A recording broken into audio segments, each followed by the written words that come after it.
kasih pemirsa, Anda masih bersama kami di Semangat Siang Indonesia. Indonesia harus semangat, terutama bagi yang sedang mencari pekerjaan yang sesuai ya. Mudah-mudahan Allah senantiasa meridhoi kita, memberkahi kita, mendekatkan kita kepada pekerjaan yang sesuai dengan harapan dan keinginan.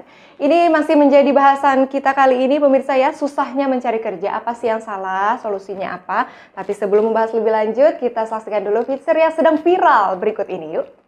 Indonesia dikenal sebagai negara yang aktif mengirim tenaga kerja ke luar negeri. Banyak dari mereka yang dipekerjakan sebagai asisten rumah tangga. Ya, bagi sebagian orang, keberadaan pembantu merupakan kebutuhan penting. Bahkan tak jarang, majikan yang sangat menggantungkan segala pekerjaan rumah kepada mereka. Namun demikian, tak jarang pembantu mengalami tindak kekerasan.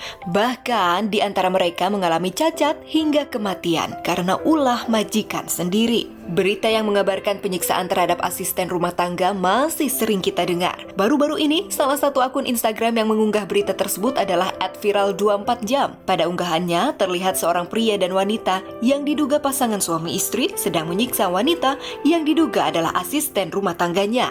Belum diketahui penyebab majikan wanita itu begitu marah sehingga berbuat di luar batas. Video yang menampilkan seorang tenaga kerja wanita menangis mencurahkan cerita penyiksaan yang baru saja ia alami dari majikannya viral juga di YouTube. Dengan hidung berdarah-darah, ia menangis. Ekspatriat atau mereka yang bekerja di luar negeri kerap mengalami perlakuan yang tak wajar dari lingkungan kerjanya. Namun, di balik kisah pilu tersebut, pasti selalu ada alasan kuat untuk bertahan. Lantas, sahabat semangat, sejauh mana sih kita harus bertahan di tengah lingkungan kerja yang kurang sesuai keinginan? Ujung sendok ini akan ditancap ke pelipis mata saya. Ya, itu masih menjadi PR bagi negara kita ya. Pahlawan devisa masih banyak sekali cerita negatifnya di luaran sana. Kita masih terhubung bersama narasumber istimewa saya pemirsa. Ada Pak Ustadz Abro selaku akademisi dan praktisi agama, dan juga ada Mas Christian Samuel selaku praktisi HR dan trainer. Saya mau ke Pak Ustadz dulu. Pak Ustadz, menurut ajaran Islam, sejauh mana sih kita boleh menjalani sebuah pekerjaan walaupun itu dirasa sangat berat, Pak Ustadz? Kalau dalam prinsip Islam, kita itu ada satu ayat di dalam surat At-Taubah itu dikatakan begini. Wa qul i'malu fasayarallahu 'amalakum wa rasuluhu wal mu'minun. Ini mohon izin nih, Pak Christian ya. Itu adalah satu prinsip ya dalam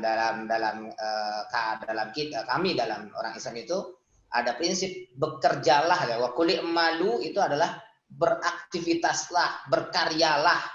Nah, ini adalah perintah, artinya kita itu boleh tidak berkarya ketika malaikat Israel saja sudah panggil. Makanya disitulah seharusnya orang Muslim ya, atau orang itu di dunia ini harus selalu produktif. Kami meyakini tidak ada masa pensiun bagi orang beriman. Masa pensiun bekerja kecuali ketika telah datang satu panggilan yang tidak bisa dihindari oleh semua orang. Min husni islamil mar'i tarkuhu ma la ya'ni. Di antara tanda kebaikan seseorang itu berislam, dia berislamnya baik atau tidak, itu adalah dia mampu meninggalkan apa yang tidak memberi manfaat bagi dirinya. Ya, Mas Samuel, ini kata Pak Ustadz, kita harus menjauhi hal-hal yang unfaedah kalau bahasa zaman sekarangnya ya. Lantas kalau kita lihat dari video viral itu, kalau dari sisi korbannya, apa sih yang menyebabkan dia tidak ada daya gitu untuk melakukan pertahanan diri? Bisa jadi karena di sebagian besar kasus-kasus yang serupa, biasanya karena memang korban ini merasa inferior atau tidak berdaya. Karena memang merasa di kehidupan sosial kita kan ada tatanan masyarakat yang sudah tanda kutip diatur lah gitu. Sehingga orang biasanya berpatokan dengan paradigma tersebut, Mbak. Di mana ada yang lebih superior, ada yang lebih di bawahnya, seperti itu. Ya, katakanlah dalam keseharian ya, rumah tangga aja ya, misalnya orang tua anak, ya itu saja sudah superior sama inferior.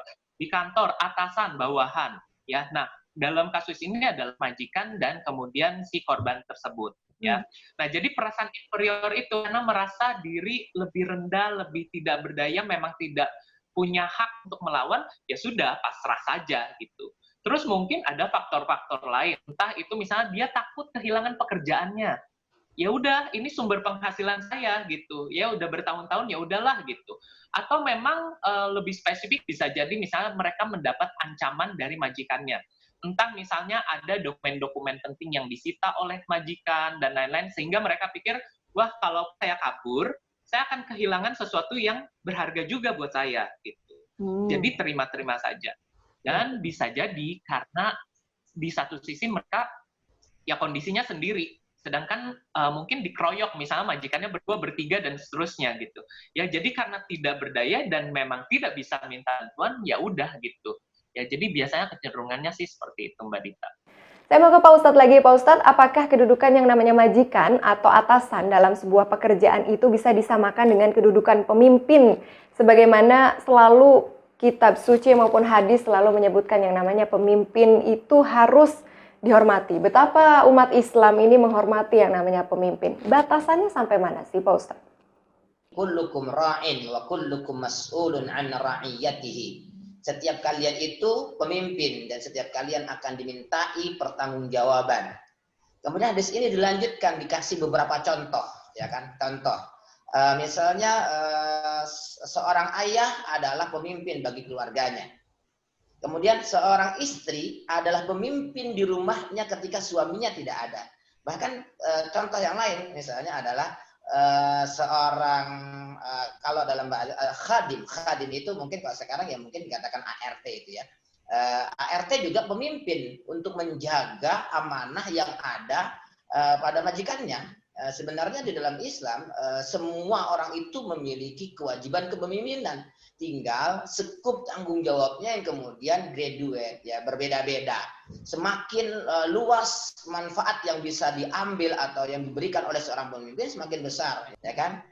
Seperti tadi misalnya dicontohkan, ya kan? Dicontohkan oleh Mas Christian misalnya karena merasa interior ya, merasa di bawah kekuasaan, entah itu apa namanya dokumennya disita, ditahan dan lain sebagainya. Sebenarnya itu bisa selesai ya kan apabila dua-duanya ini ya memegang ajaran agama apapun. Saya meyakini kan mungkin boleh jadi seorang ART bisa bekerja dengan cross keyakinan ya kan. Tapi selama orang memang memegang keyakinan dia punya agama, saya yakin dia seharusnya menjadi orang yang baik-baik saja. Yang salah adalah kita selama ini kadang-kadang kalau terkait dengan hal buruk dikait-kaitkan dengan agama, tapi ketika hal yang tidak semestinya tidak demikian kan seharusnya. Maka apabila seseorang benar-benar menjalani agamanya, saya yakin agama apapun selalu mengajarkan kebaikan. Kalau kita dalam seorang muslim, kita tidak boleh menzalimi siapapun karena kezaliman itu akan menjadi kegelapan nanti di hari kiamat. Kalau berbicara soal tekanan, Mas Christian, ini di dunia kerja modern atau pekerjaan kantoran begitulah ya kita menyebutnya, sejauh mana sih yang namanya tekanan ini dibutuhkan untuk meningkatkan etos kerja karyawan? Atau justru seharusnya udah nggak ada deh yang namanya tekanan-tekanan begitu, gimana Mas Samuel? Yang namanya tekanan itu pada dasarnya kan akan nantinya menghadirkan yang namanya stres. Ya, stres ini bukan jangan dianggap sebagai suatu wah kondisinya yang orang frustasi, depresi dan lain-lain, karena berbeda. Ya, stres itu adalah respon alamiah tubuh, ya, bahwa kita memandang segala sesuatu ada yang lebih besar dari kemampuan kita.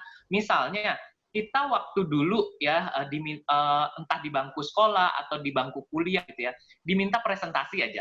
Pasti kan ada deg-degannya dan lain-lain. Nah, itu adalah respon stres. Nah, hal-hal serupa di dunia kerja juga masih perlu yang namanya diberikan tekanan. Tekanan ini dalam arti perlu takaran yang tepat juga. Karena gini, kalau tekanannya terlalu sedikit, maka stresnya itu hampir tidak ada. Apa dampaknya? Kalau tekanan terlalu sedikit dan stresnya tidak ada, maka orang cenderung jadi nyaman, Mbak. Ya, orang cenderung ada di comfort zone-nya.